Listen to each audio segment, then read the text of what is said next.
Kompas.com, dilarang MK, Polri malah buka jalan anggotanya menjabat di 17 instansi. Gimana Lur pendapatnya nih ya? Saya bacakan ya. Putusan MK, polisi aktif harus mundur. Pada 13 November 2025, Mahkamah Konstitusi mengabulkan gugatan perkara nomor 114 garing PUU 23 Romawi garing 2025 terkait Undang-Undang Polri.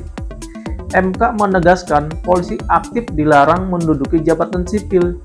Jika ingin mengisi jabatan tersebut, satu-satunya jalan adalah mengundurkan diri atau pensiun dari kepolisian. Wah, ini putusan MK ya. Tanggal 13 November 2025. Kita scroll lagi. Kenapa MK melarang? MK menilai banyak polisi aktif selama ini menduduki jabatan sipil strategis tanpa mundur, mulai dari KPK, BNN, BNPT, BSSN, KKP, hingga lembaga lain. Praktik ini dianggap merusak netralitas dan membuka kembali potensi duifungsi Polri karena polisi menjalankan peran ganda di ranah keamanan dan birokrasi sipil. MK juga menegaskan izin atau penugasan dari Kapolri tidak lagi bisa dijadikan pembenaran. Tidak lagi bisa dijadikan pembenaran. Perpol 10/2025 terbit usai putusan MK. Sekitar 3 minggu setelah putusan MK, Kapolri menerbitkan Peraturan Polri Nomor 10 Tahun 2005. Aturan ini ditetapkan pada 9 Desember 2025 dan diundangkan pada 10 Desember 2025. Isinya menyebut polisi aktif tetap dapat menduduki jabatan di 17 kementerian dan lembaga selama ditugaskan dan diminta oleh instansi terkait. Situasi ini memunculkan pertentangan dengan putusan MK. Tuh, pertentangan ya dengan putusan MK. Gimana ini? Menurut kemana? Polri atau MK nih ya? Nih, 17 kementerian dan lembaga dibuka untuk polisi. Ya, nih 17-nya. 1. Kementerian Koordinator Politik dan Keamanan. 2. Kementerian Energi dan Sumber Daya Mineral. 3. Kementerian Hukum dan lain-lain ya, sampai 17 kementerian atau lembaga ya. Jabatan yang diisi tidak hanya bersifat teknis, tapi juga manajerial. Polri ada dasar hukum dan klaim cegah rangkap jabatan. Ini menurut Polri ya. Polri menyatakan penempatan anggota di 17 kementerian dan lembaga memiliki dasar hukum. Merujuk Undang-Undang Polri, Undang-Undang ASN, serta PP Manajemen PNS. Mekanismenya dimulai dari permintaan instansi kepada Kapolri. Lalu Kapolri menilai kompetensi dan rekam jejak personel yang diajukan untuk mencegah rangkap jabatan. Anggota yang ditugaskan dimutasi dari jabatan sebelumnya dan tidak beralih status menjadi PNS. Namun, penjelasan ini langsung menuai kritik. Ya iyalah, kemarin sudah ditetapkan oleh MK tidak boleh merangkap jabatan, malah ini. Mahfud MD nih, pendapat Mahfud MD.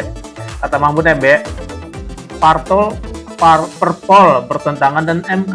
Mahfud MD menilai Perpol 10/2025 tidak memiliki dasar konstitusional. Menurutnya, MK sudah tegas melarang penugasan Kapolri dijadikan alasan bagi polisi aktif untuk menduduki jabatan sipil. Kalau mau jabatan sipil ya harus mundur atau pensiun, itu kata Mahfud MD ya. Kompolnas fungsi harus diperjelas tuh, kata Komisioner Kompolnas Khairul Anam menilai Polri memperjelas fungsi penempatan polisi aktif di 17 kementerian dan lembaga. Menurutnya, persoalan bukan sekedar di mana polisi ditempatkan, tetapi pada fungsi apa yang dijalankan. Persoalannya sederhana, harus dipastikan juga sebenarnya di fungsi apa. Fungsinya masih enggak, ada sangkut pautnya dengan kepolisian. Jadi tidak hanya soal kementeriannya, tapi di kementerian itu fungsinya apa. Oh ya, kepastian prosedur saja tidak cukup tanpa alasan kebutuhan yang jelas. Oh, itu kata Kompolnas ya. Udah scroll lagi. Pakar hukum, kata pakar hukum ya, melawan semangat reformasi. Wah, pakar hukum tata negara Ferry Amsari menilai Parpol 10/2005, Perpol ya, bukan Parpol ya, Perpol 10/2025 menentang putusan MK sekaligus melawan arah reformasi Polri. Itu kata pakar hukum ini menentang ya, melawan. Ia menyebut penerbitannya terkesan tergesa-gesa demi tetap membuka ruang bagi polisi aktif mengisi jabatan sipil. Padahal larangan dasarnya sudah jelas tuh, katanya sudah jelas larangan dasarnya. Kata dia, jadi bagi saya Perpol ini ya agak terburu-buru dan kesan yang ingin ditimbulkan peraturan ini untuk merencanakan proses anggota Polri untuk tetap berada di ruang jabatan sipil. Jadi maruk kayak gitu ya.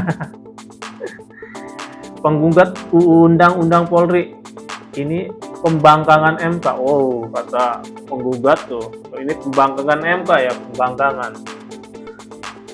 Penggugat Undang-Undang Polri Samsul Jahidin menyebut Perpol 10/2005 sebagai bentuk pembangkangan terhadap putusan MK.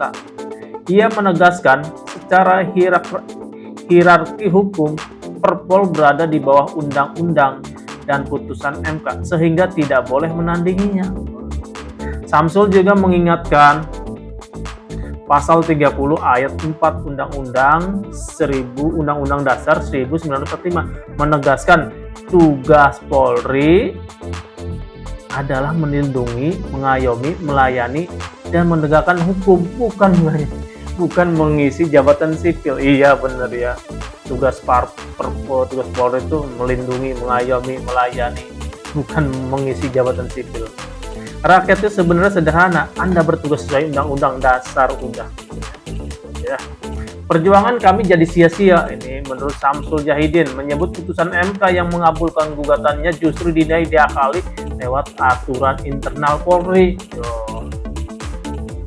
Gugatan itu, kata Samsul, diajukan tanpa backing dan dengan biaya sendiri demi satu tujuan sederhana.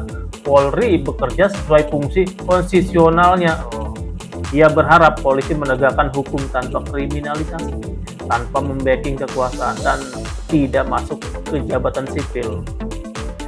Awal mulanya terciptanya percok ini kan gara-gara mereka menempati jabatan sipil. Kalau sudah jadi polisi, ya tetap jadi polisi, jangan cawe-cawe. Ya, itu kata Samsul Jahidin. Gimana tanggapan pemirsa ya? Silakan tulis komentarnya di bawah ini. Terima kasih.